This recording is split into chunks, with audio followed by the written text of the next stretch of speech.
Apektado ang mahigit 165 milyong mamamayan ng Canada at ng Estados Unidos na matinding heatwave.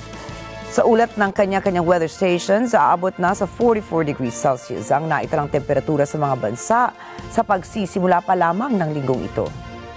Kaugnay nito, nagdeklara na ng heat alert ang mga otoridad at pinayuhan ng publiko na manatili sa loob ng kanilang mga bahay at gumamit ng air conditioning unit kung kinakailangan para labanan ang init.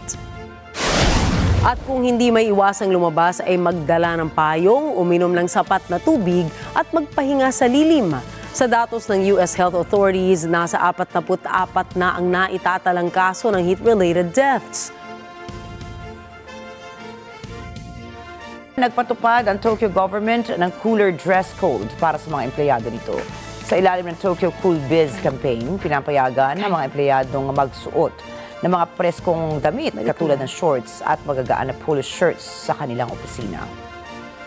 まずポイントは年間を通じて賢く省エネやりましょうというふうなキーワードのもと、装いこういった格好も年間ずつフレキシブルに快適にっていうクールっていうところと働く環境もクールにっていう例えばテレワークとかリモート早朝勤務とかあと暮らしもクールにって、そういったところがですねまずクールビズとして始まってます。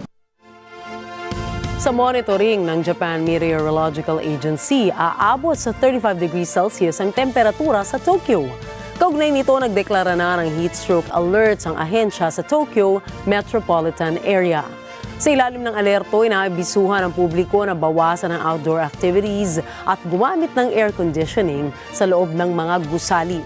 Ngayong summer season, umabot na sa mahigit 100,000 katao sa Japan ang isinugod sa paggamutan dahil sa heat stroke.